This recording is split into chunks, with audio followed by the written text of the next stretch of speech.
morning, beautiful people. This is Jose Trujillo. Let's get some light. Bam. And then there was light. World's greatest living artist coming to you from my art studio. I hope everybody's doing great. This is hammer time. Hammer time later. This needed to happen earlier, but it didn't, so I apologize for that. So here's a little thing. Look, woke up late. First, went to sleep really late. Then woke up late. And felt the hammer of the shame, right? But then I told myself this. Watch it. If I don't start now, I'm going to drag myself even further back. Drag myself back. Is that how you would say it? Yeah. So, what I decided to do, rather than cry and complain, that my day wasn't, for my own fault, right? For my own fault, no one else's fault, that my day wasn't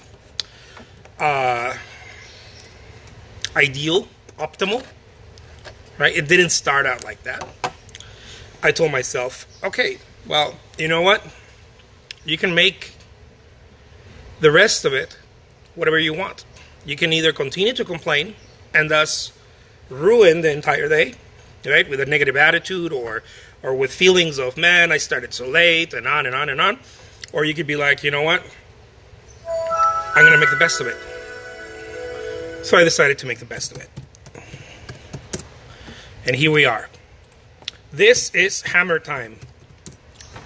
Now, what do you do when things just don't go your way? Things don't start out your way. Things don't go your way. You planned something and it just didn't come the way you wanted it. It didn't come up the way you wanted it. What do you do in those situations? Look, I'm going to tell you what I do in those situations. Well, I just did, right? I continue anyways.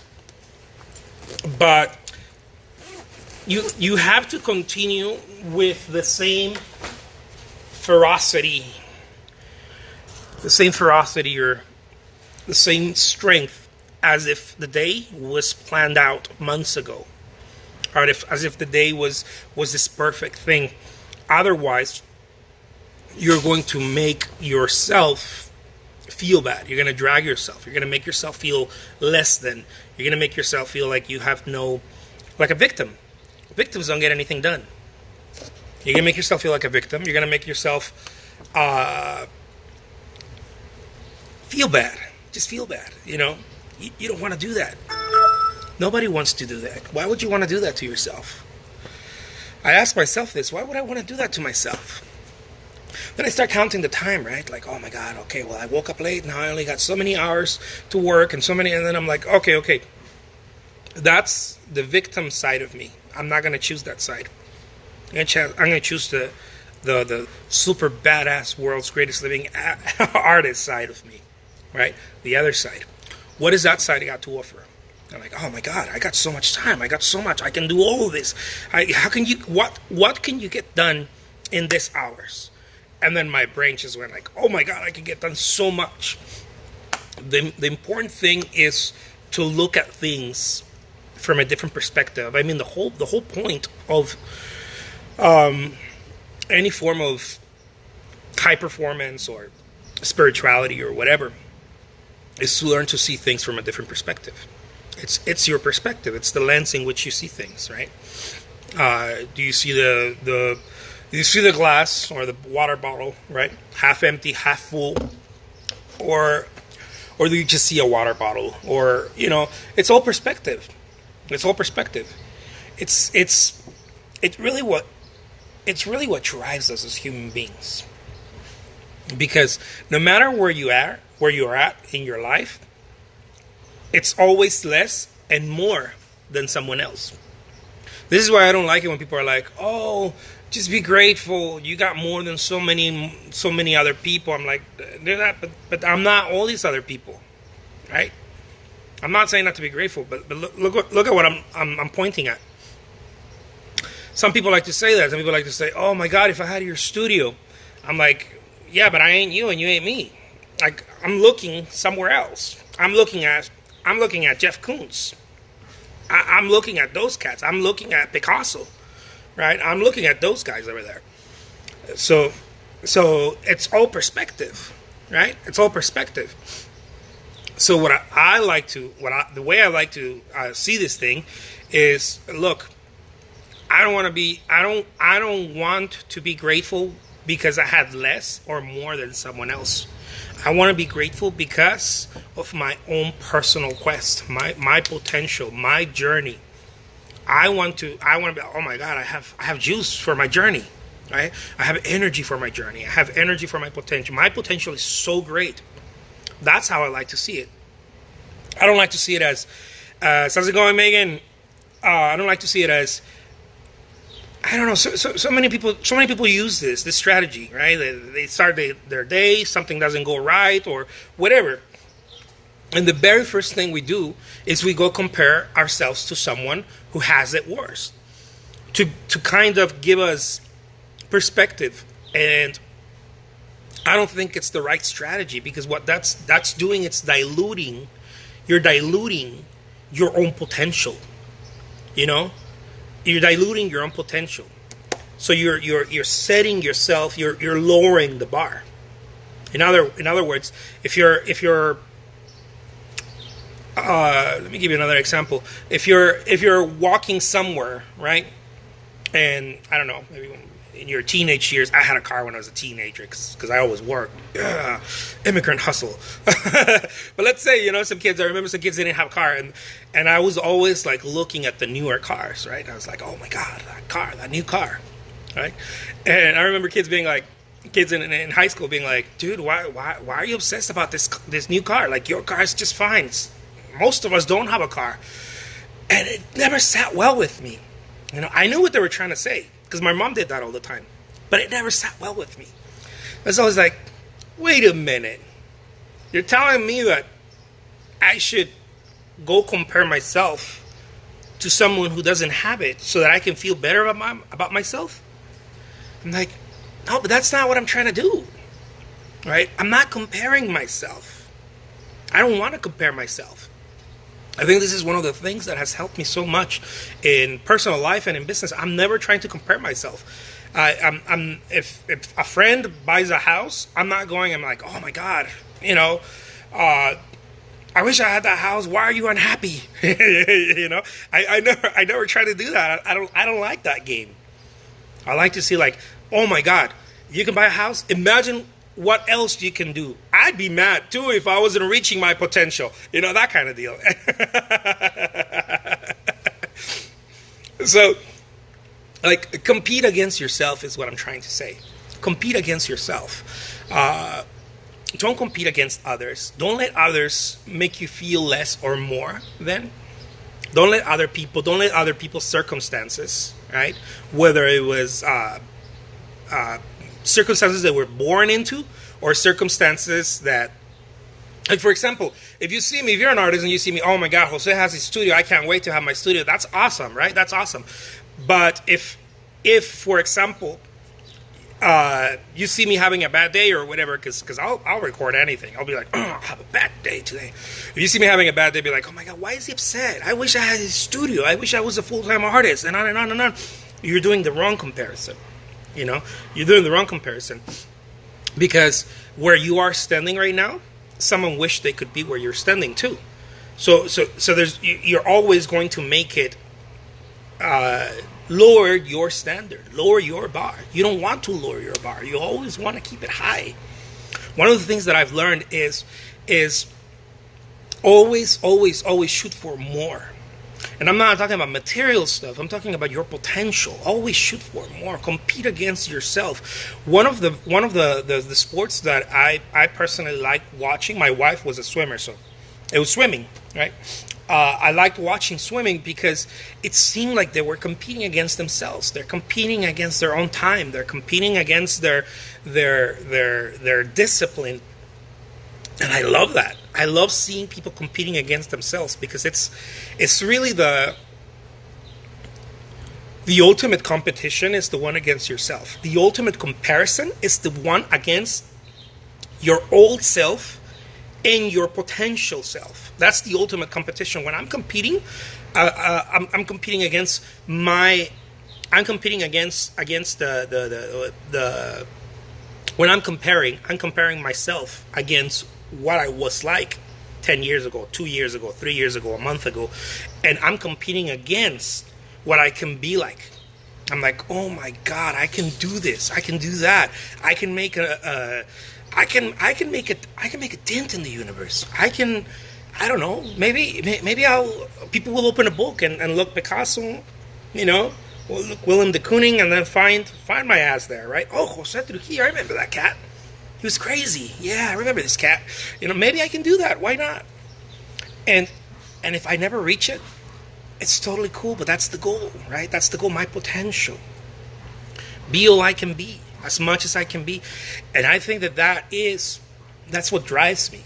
When I'm thinking about being great, I'm not thinking about, oh my God, I wish I could be like this artist or that artist. I'm like, what if I had the sand to be bigger than Picasso? What if I had the sand to be, I don't know, a Van Gogh that actually got to market his work? What if I had the sand to be more than all those cats, or less than many of them? I don't know. But what if I had the sand to be all I can be, and I'm not even close to it. I'm not even scratching the surface. Because I spend too much time competing against others and comparing myself to others, and I'm not really looking into what I got, like my personal resources, my personal value. I think that, I don't know if I'm right or wrong, guys. I went to Brugger's today. Brugger's Bagels. I wanted Starbucks, but that's all I got a lift. To my studio. As Lyft drivers, I like Lyft. They keep their cars clean. I like clean cars. But what if what if you have? The answer is yes. I mean, the answer is yes. You have all these resources. You have all this potential. You have all this potential. You have all this strength.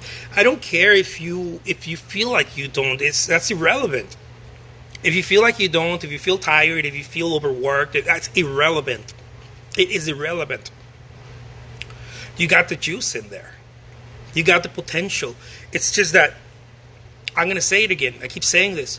We underestimate the amount of energy that needs to be generated, right?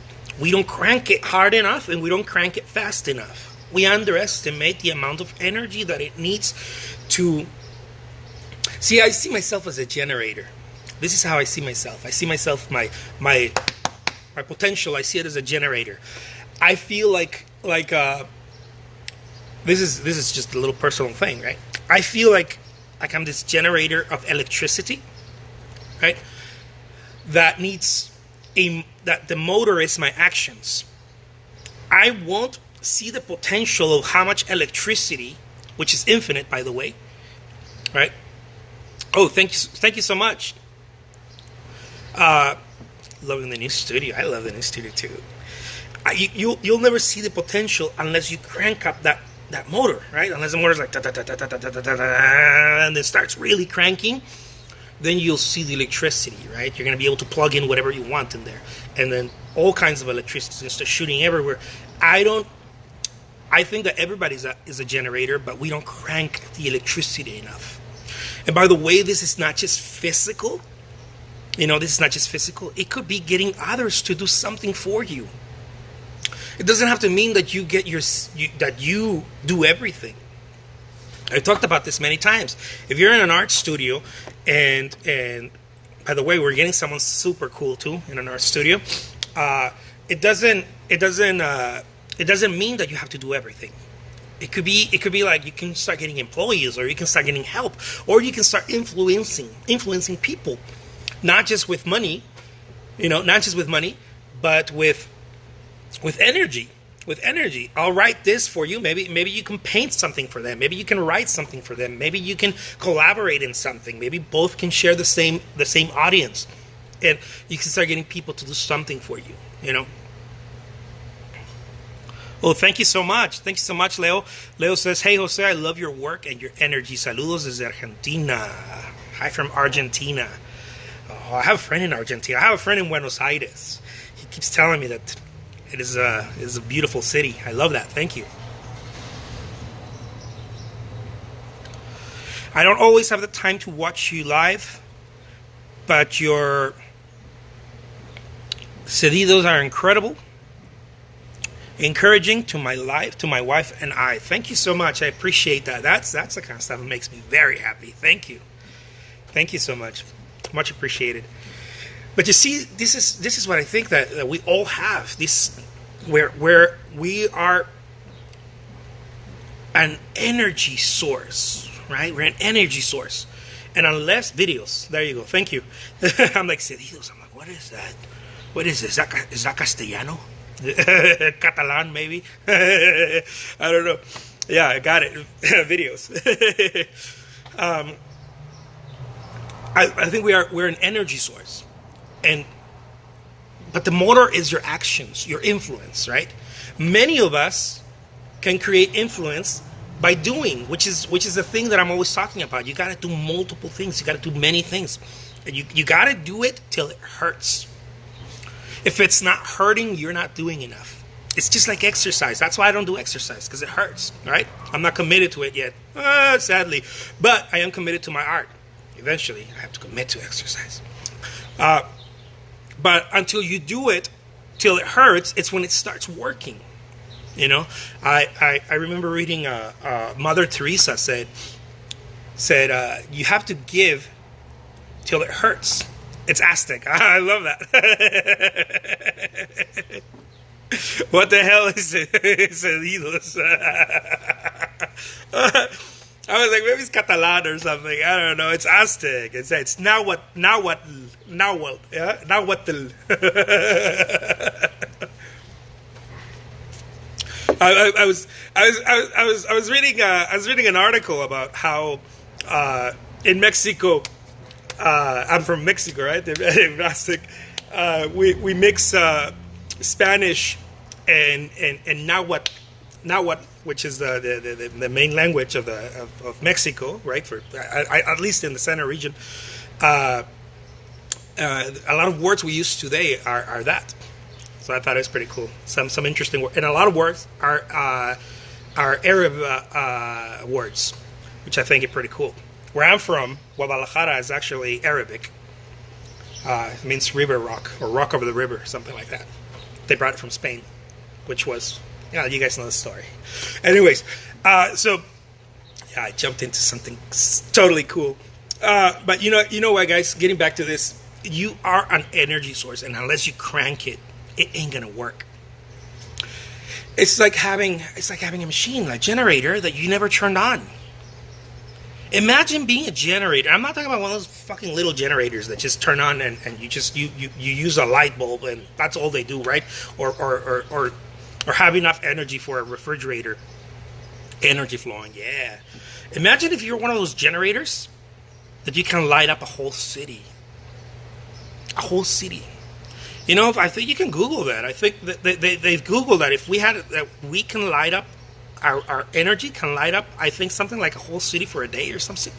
I remember reading this in high school, which was a long time ago. You have so much energy. That's what they were able to quantify. That's what they're able to measure. I don't even think that's true.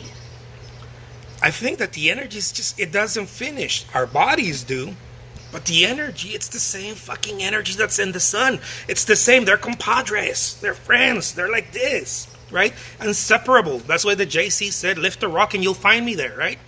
JC, Jesus. That's what he said that, right? Because it's the same energy. It's everywhere. It's everywhere. I love, by the way, if you guys haven't read it, this is nothing religious or anything like it, because I ain't religious. The Gospel of Thomas. Oh, yeah. I was drooling when I was reading that. I was like, yeah. The Gospel of Thomas. One of the Apocryphal books. I love Apocryphal books. Meaning They're outside of the canon of the church. I love those books. Anyways, look, there is so much energy in you. You just gotta crank it up, crank it up, crank it up, crank it up. The only way to do that is to create what? Actions. Actions is your motor. You are the energy source. Create actions. I don't care how you feel. Do you feel tired? Boo-hoo, go to sleep. Wake up and do it again. Do you feel like, whatever, it doesn't matter. It doesn't matter. You can always come back with more energy. You can always come back with more something. You can always play the game. You can come back with more something. You can come back with more influence.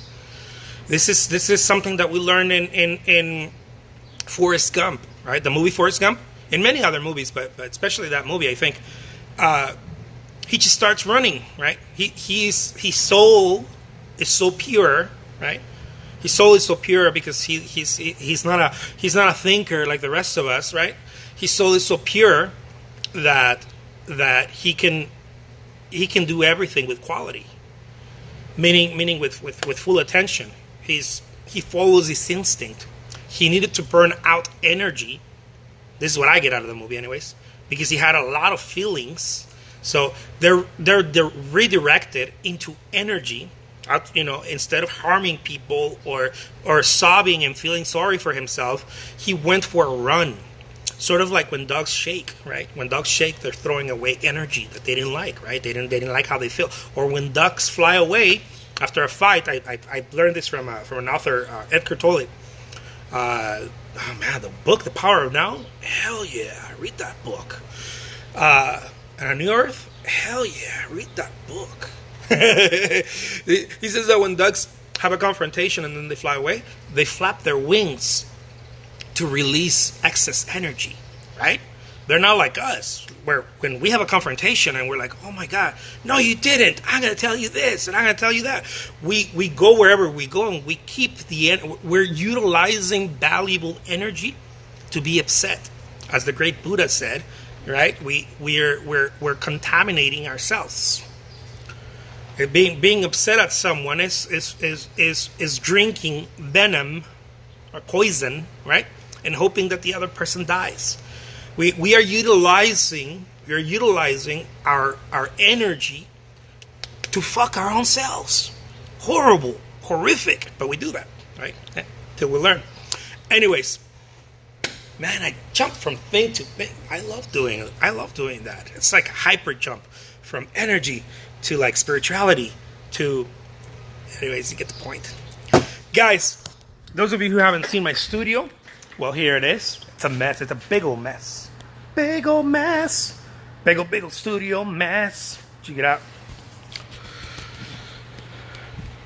So, right there is where I dry my paintings, but obviously I dry them here too because I don't have any room left over there. And I have to buy another one. I have to buy one twice the size of that. I underestimated. Remember I told you guys about underestimating? I underestimated how much room I was going to need for drying space. I don't want to dry the paintings inside the studio because they're smelly, because they're oil. Ooh, and check this one out. I'm sending this painting to a nice gala, to a gala. I'm going to frame it today. Love is love, baby. Don't be a hater. Love is love. Yeah. This is what I think, okay? I know. Everybody thinks different stuff, but this is what I think. If love is not love, we really don't have freedom, you guys. Freedom is everybody has freedom. If someone doesn't have freedom, we really don't have freedom. Check it out. That's my wife when we met each other. Yeah. I told her, hey, I can paint you. She's like, no way. I was like, yeah, I can paint you and stuff. It's about 7 feet tall. I feel proud of this painting anyways. It was done in 04. Let's see if you can see it right there. 04. Ooh la la. Yeah, my wife was my first My first large painting like that. I used to do large paintings, but never a full body, a full nude. Well, that wasn't a full nude, but a full body. Anyways, guys, look at this space. Ain't it cool? Let's finish that one too. Yeah. I gotta do all kinds of stuff. I'm so proud of this this large canvases I got. Yeah, large canvases. All right, guys. Let's do this. Roll up your sleeves. Get to work. Now, don't do this trip, okay? Don't do this trip of, oh, I wish I could, but I gotta go to work. I wish I could, but I don't have a studio. I wish I could, but thank you. I wish I could, but I don't have the right materials right now. Oh man, I wish I could, but I don't have time. Don't do this trip. Don't do this trip. It ain't good. It ain't good for your soul.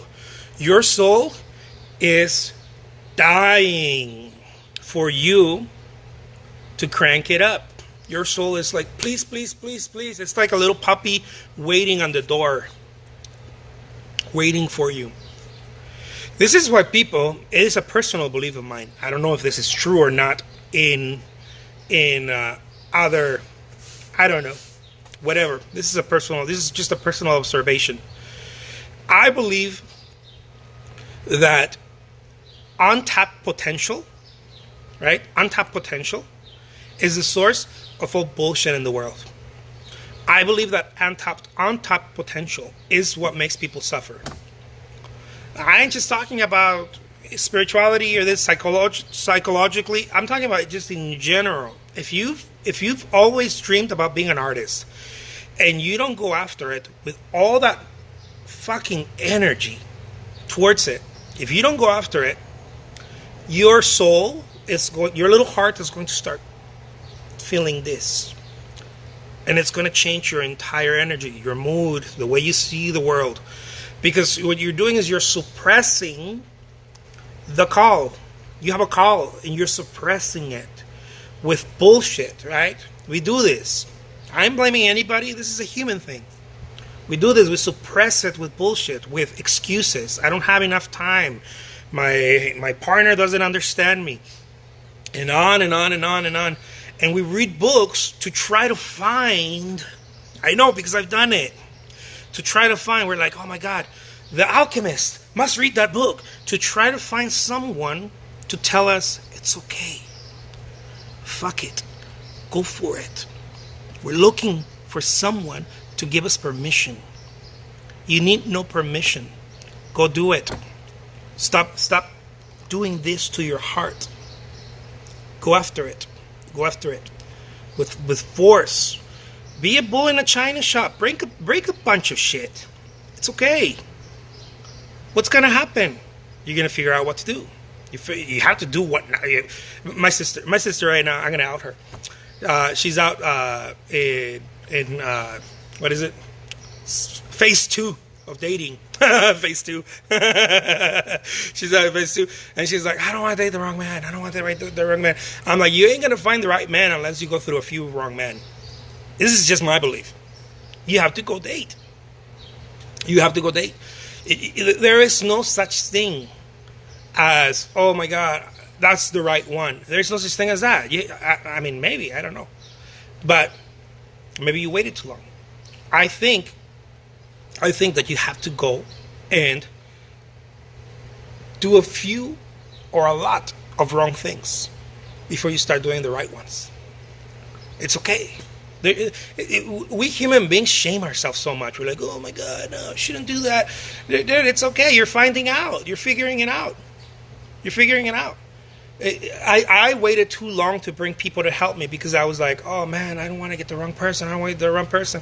And then, because I have mentors. So my mentor told me, dude, you're crazy. You got to go through like 20 bad people to find a decent one that wants to work.